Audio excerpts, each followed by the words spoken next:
Hey everyone, how's it going? This is the Weekend Wind Down podcast with Average Joe here. I'm just going to be looking at some of the news that caught my eye this week.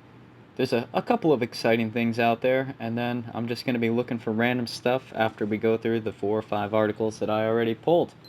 So let's jump right into it here. Sorry if I'm lacking a little bit of enthusiasm. It's 5 p.m and I have stuff to do this afternoon that I really don't want to do. So doing this on top of that is just icing on the cake to end my weekend. Anywho, let's see, our first one is upcoming Springsteen album. For those that are Bruce Springsteen fans, I'm a huge Bruce Springsteen fan.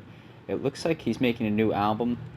I don't know if there's any official news that that is 100% happening, but it looks like there was a picture posted on Instagram that might have depicted what the album is going to be looking like, potentially. And let's see, previously, he's had a very productive 5 years. He got the book Born to Run, which I've heard is fantastic. He did a whole promotional tour for the book, then 15 months on Broadway, all sold out, and then Western Stars movie. He's been working very productively the last 5 to 6 years, so you can't blame him for wanting to take a little time off. But as it turns out, if we booked the tour, we'd be canceling everything. It turned out to be just as well.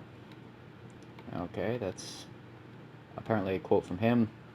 He's going on talking a little bit about COVID. I know he's been doing some stuff from his house.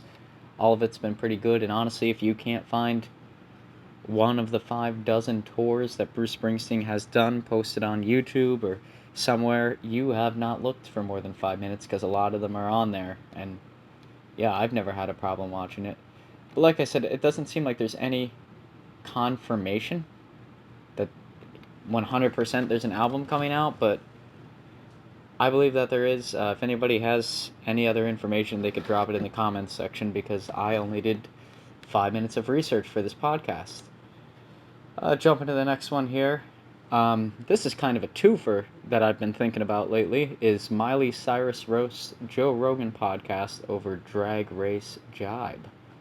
Jib, Jibe. I don't know how to say words right now. Apparently, Miley Cyrus doesn't like it when you criticize her friends, as Joe Rogan found out hard. The singer joined Rogan for a long-ranging interview. A long-ranging interview. Yeah, it was so long. I love how they're going to talk it up because this, where I'm getting this from, is a very left-sided um, reporting. They're going to call it, one of the longer ones that Joe has done, but the one before it was 5 hours long with Duncan Trussell. But yeah, this is apparently probably the only one that this news group has seen. So let's roll on with it. The two discussed everything from Cyrus's singing voice, which he calls is very unique because you can't slam her, but yeah, go listen to her talk and you could put in the comments if unique is the choice that you would use. Relationships, diets, and a taste in television, namely RuPaul's Drag Race. The Midnight Sky singer is famously a huge fan of RuPaul Charles' Fawn drag competition, having featured many well known contestants in her performances. I personally don't know very much about it. I don't watch a lot of TV, and I certainly don't watch a lot of drag races, whatever those may be. So, um, she also professes to be friends with all the queens who have taken part in the series. She said, I know every single one of them, she told Rogan. Yeah. So when Rogan criticized a lip sync for your life dance number, it did not go well with Cyrus, who sharply pulled the host on his own show's format. I love how they're not even. Oh, okay, they are going to list it. So this is what Joe Rogan said. He said they all do the same move. They drop down and do the splits. And without missing a beat, Cyrus casually replied, That's what I've been thinking when I watch your show, too. All the same stuff. I would argue, very different. Very, very different. I don't think that's a fair thing. And it's asking me a question here. It says, do you think Adele, Adele's Jamaican flag bikini top outfit and Bantu knots were inappropriate? I guess say no. Yeah, and 64% of the average person agrees with me. Look at that. You know why? Because 64% of the average person has no idea what the hell you're talking about. But, anyways, um, yeah, I mean, she may view it that way, but I, obviously, I think, and I've never seen the show, so I can't really give my 2 cents, but I've seen plenty of Joe Rogan stuff, and I don't think it's all the same thing, you know? I think comparing Joey Diaz to, I don't know, who would be someone else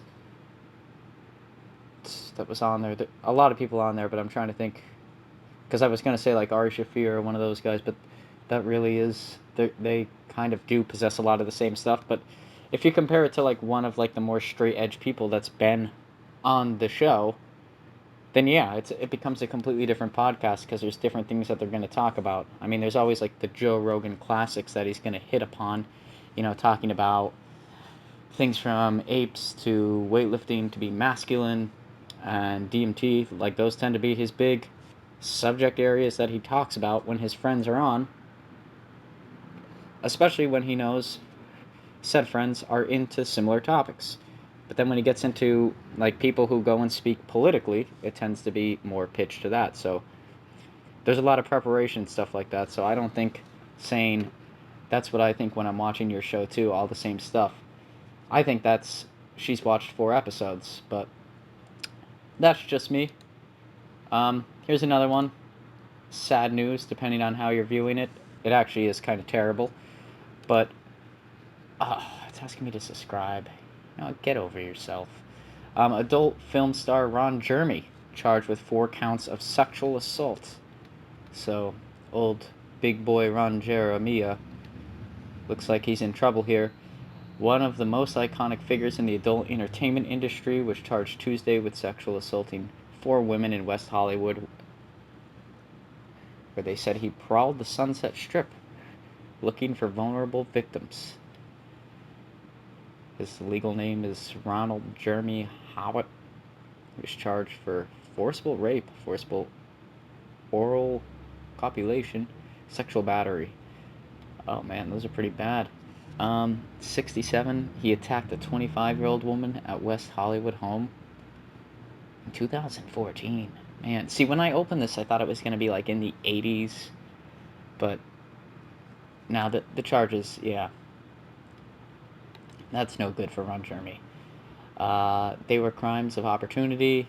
A veteran sex crime investigator, he takes advantage of the situation with a victim. So, who would have guessed that Ron Jeremy would have been a bad guy? I mean, if you just look at him, he looks like he's an average guy, right? And I say that a bit sarcastically, but at the same point in time, you know, he was someone who, if you were in the adult entertainment industry, I'm sure you didn't look up to him, but you at least understood like the kind of power he had in that world. So it's just very, very interesting to see what's going on there, and a little bit disappointing. Let's go to another one here because that one is honestly pretty depressing, and we're moving on to another depressing one. I pulled this one up because I have not read about it. I've been kind of curious to see. I pulled it up on CBS, so we'll get their take here. Multiple boats sink during Trump boat parade on Lake Travis. So I know nothing about this going into it, but parade for Trump got dicey when multiple boats sank.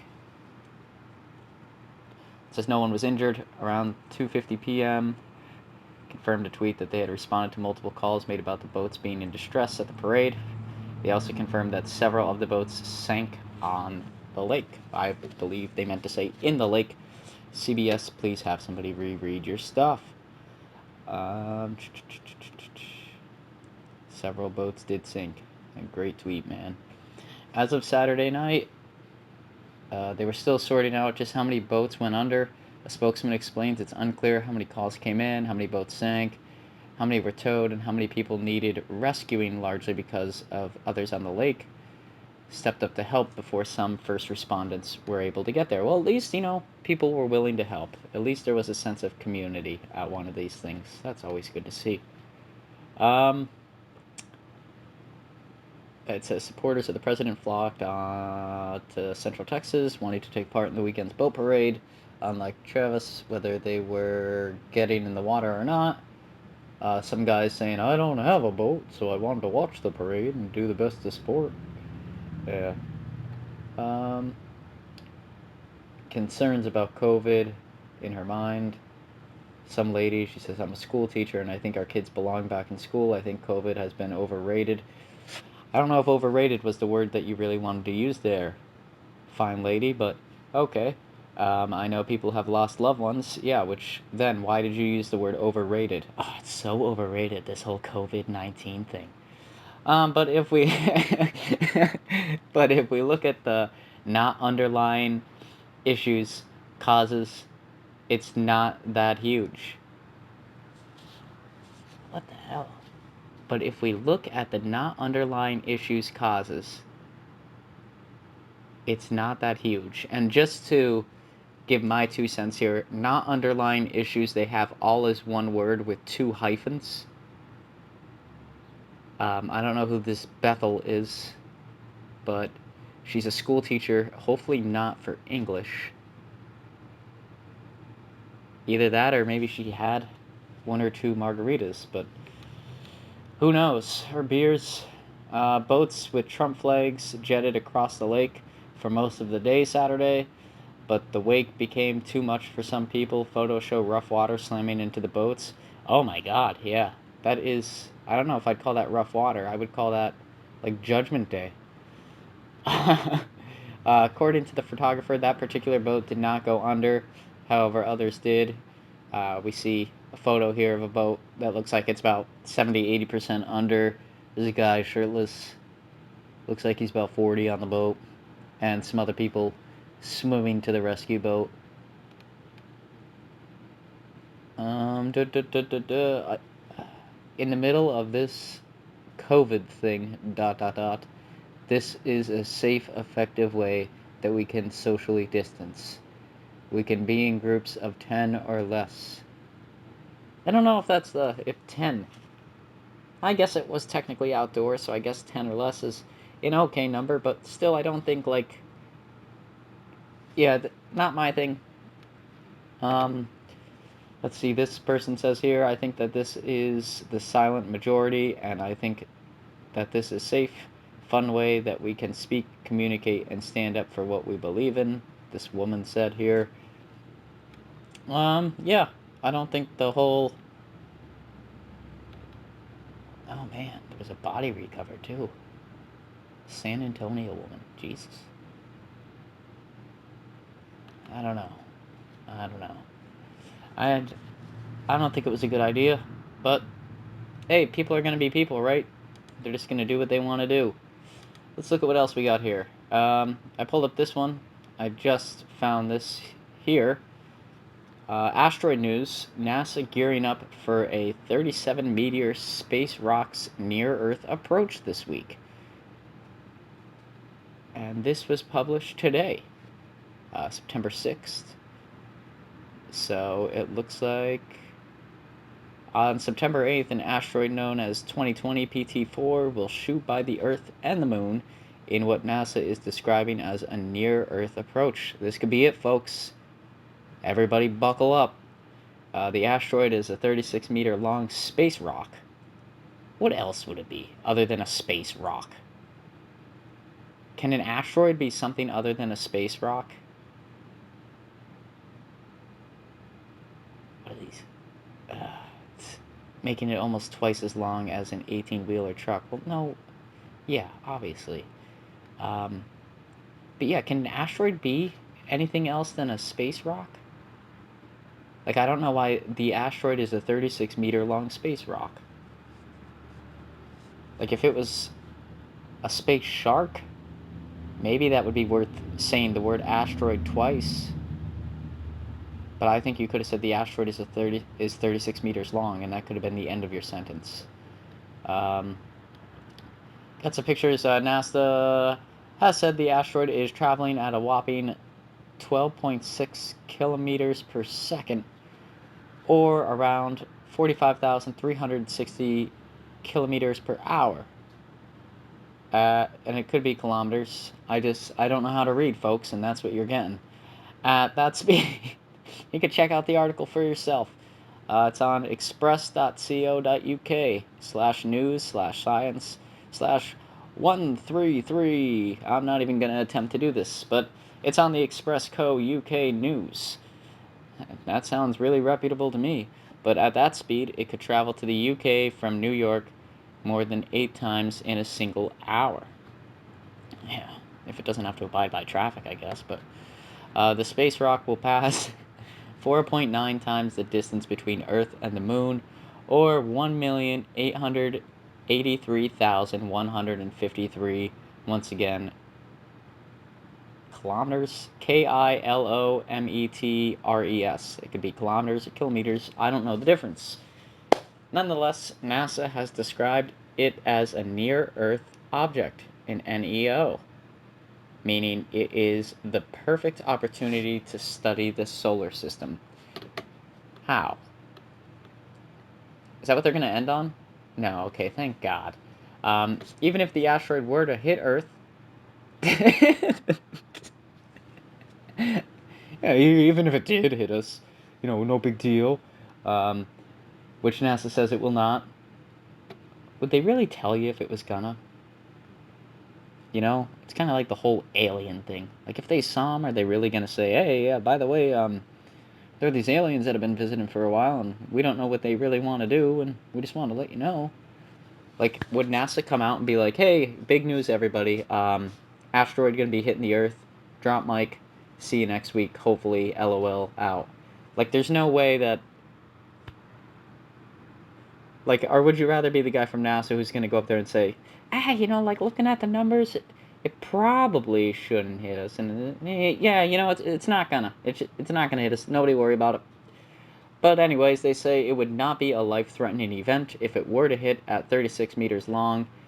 It would be reminiscent of I can't say it, but it was in Russia, 2013, a 26-meter meteor exploded over Russia, smashing windows and causing injuries to more than 1,000 people.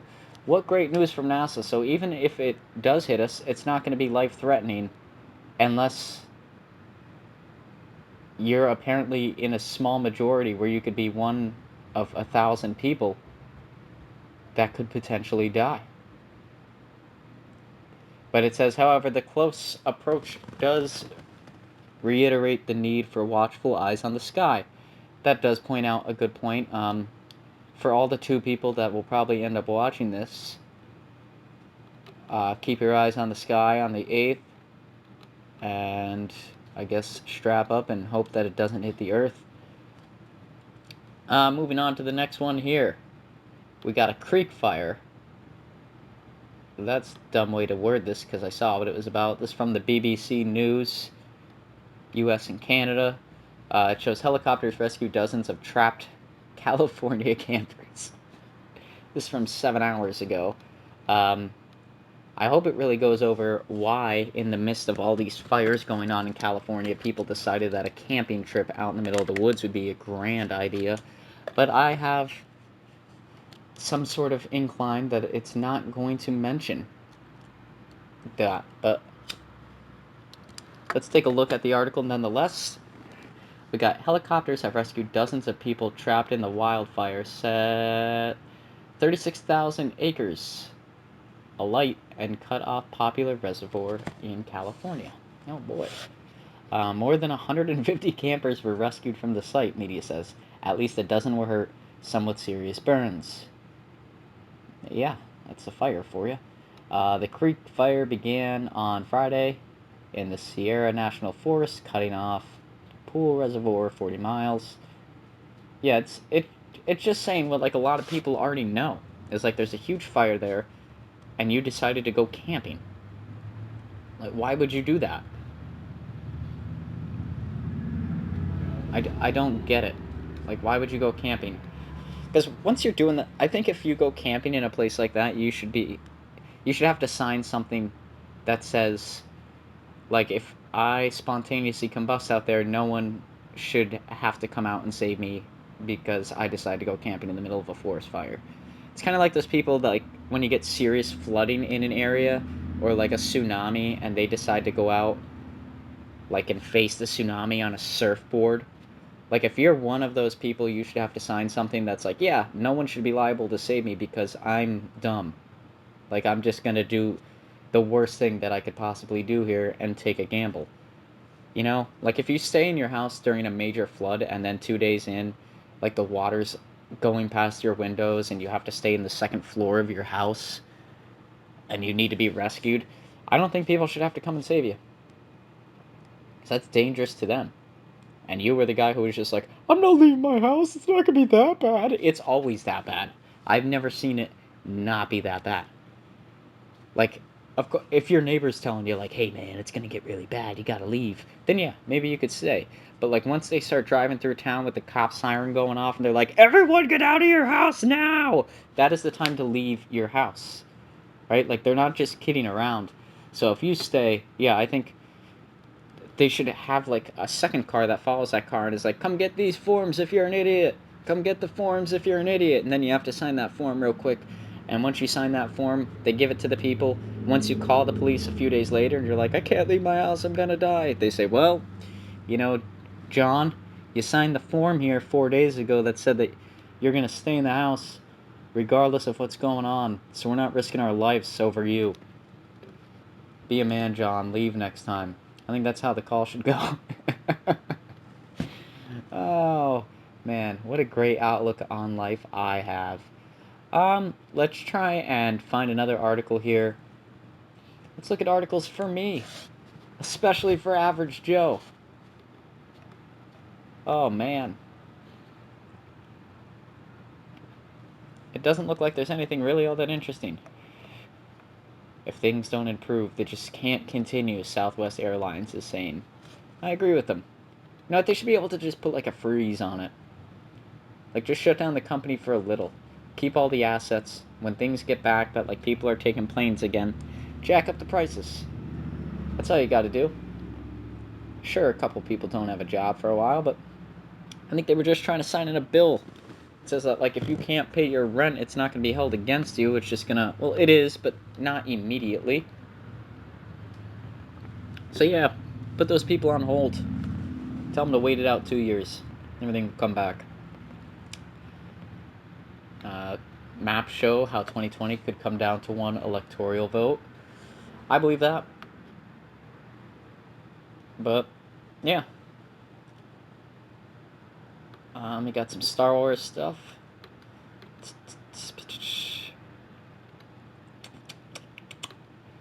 I don't know, guys. I'm not really finding anything here that's all that interesting. I'm trying to find something really interesting for you here. Because we know Average Joe is just the leader of entertainment on the internet right now. But, yeah, it's... I don't know. How to share files in Windows 10 using OneDrive. Anybody want to hear about that? I don't think so. You're eating plastic in every bite of food. New research finds. Let's read this one. This one seems pretty interesting. It's on MSN.com, so take it with a grain of salt here. There have been several food recalls lately because of traces of plastic in some food. So apparently that means... What was the title here? You're eating plastic in every bite of this food. So because there were traces of plastic in some foods, you should be alarmed because all the foods now have plastic in them. These people need to get real. But I'll read on anyways because I have nothing better to do today. At least not right now. For instance, almost 60,000 pounds of Pilgrim's Pride chicken nuggets, I'm sure that they love this advertisement, were recalled back in June because they may contain plastic. I think in general, chicken nuggets may contain plastic. So I really don't see that as a big deal. But scientists have even found plastic in things that have not been recalled. Take protein powder, for instance. Even organic brands, it says. Even organic brands. And a brand new study has uncovered seafood plastic in some supermarket supplies. I think there's plastic in all seafood, right? Because there's plastic out in the middle of the ocean, and We're polluting the world and the fish are eating it. I think you're eating plastic. I think people just need to get over that. Published in this Journal of Environmental Science and Technology, QUEX Institute scientists discovered microplastic in wild blue crabs, oysters, prawns, wild squid, and sardines picked up in Australian markets. This type of plastic is less than 5 millimeters, or similar in size to a sesame seed. I don't think that's enough plastic to really hurt you. Yeah, I don't know if you should really be alarmed about that. If you are alarmed about it, good for you. But I'm not alarmed for it. Let's look at this one. This was posted 3 hours ago, so you know it's really important news. There's 34 breakfast cereals that you can't buy anymore. Which ones? Let's see if any of them are ones that we care about. Is it one of those things where I'm going to have to scroll from page to page? Is that what you're going to be doing to me right now, MSN? Get your life together, guys. Yeah, it's a slideshow. Whoop-de-doo. And most of them, I have not seen most of them. Mr. T cereal? I kind of wish I had some Mr. T cereal. I've never had it before, but it sounds good. I'm halfway through the slides here. There was a Dunkin' Donuts one. Breakfast with Barbie. Bill and Ted's Excellent Cereal. Cinnabon cereal. Jurassic Park Lost World Crunch. That would have been interesting. But it says it stopped in the 90s. The Simpsons, Homer's Cinnamon Donut cereal. Stopped in it was only out for a year, 2001 to 2002. Man. Monopoly cereal. Kellogg's Fiber Plus antioxidants. No. Who would have guessed that a healthy cereal wasn't going to survive in the cereal shelves? C is for cereal. Sesame Street cereal. Ended in 2014. What is the world gonna do now? I don't know. But I'm gonna try and look for another one because that one was not as interesting as I promised you guys. And I know that you guys always know that you can count on me. So I'm scrolling through again. Amazon is filled with fake reviews and it's getting harder to spot them. That doesn't surprise me. Hey, if you guys didn't know too, just going off of this one, I'm going to have to get in contact with Forbes so they can release this newsbreaker. YouTube is filled with hateful comments, and it's getting easier to see them. So, that might be groundbreaking. They could share next week. Disney's Mulan copies Star Wars and Marvel in the worst possible way. We're not reading that one, because I can tell you right now that movie was just not good. Let's look here. LG confirms Wing is the name of its newest smartphone. Who cares? Kanye spent nearly $6 million on presidential campaign. No, he didn't.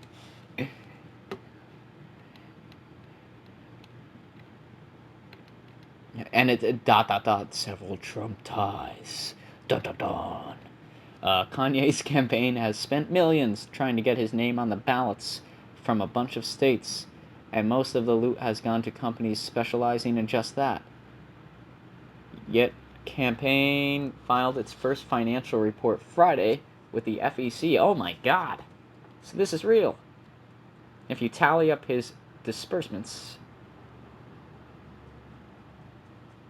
that he spent personally, it comes to just under $6 million. Oh, listen here, folks. It says if you go into the raw data, you can see exactly what he spent it on. Between July and August, Yee and Co. That's great. Spent a little over $4 million on ballot access services, sending hundreds of thousands to a handful of orgs that help someone get on a ballot. No shit. Why would he send it to anybody else? What are these guys trying to prove?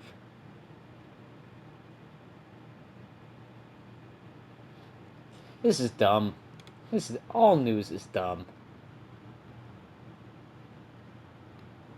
This is just, yeah, it's just a waste of time.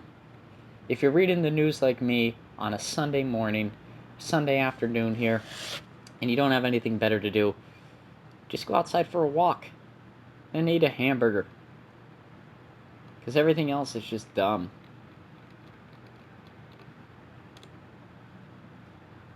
Yeah, it's just ridiculous. All of it. So let's look at top stories one more time after I talk about how ridiculous it is. And we'll give you one last one. We're over. Da. It's like the same stuff over and over and over. Just people dying. Stuff is getting worse.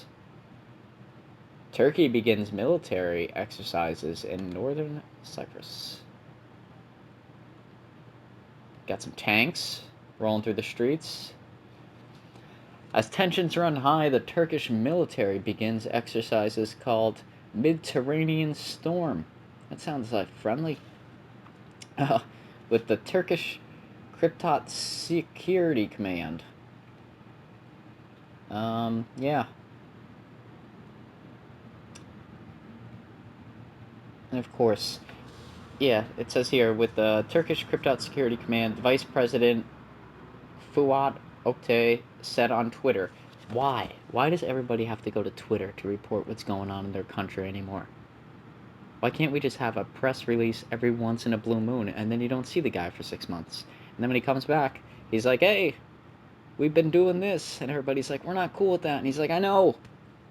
That's why I haven't been in contact for the past 6 months. Why can't we live in a world that's more like that? What happened to those kind of stories? Where it's like, well, it could be going on, but probably not. He doesn't seem that bad. And then he comes out 6 months later, and you're like, oh my god, did he really do that? And he's up there like, yeah, that's what we've been doing. If you don't like it, I don't care. And then, he looks like a nice guy right before he's going to run for re-election. We need to go back to that kind of strategy. But anywho, this has been the Weekend Wind Down podcast for September 6th of 2020. If you liked it, give it a thumbs up or put a comment down below if you didn't like it, telling me that I'm a jerk and I need to do more research.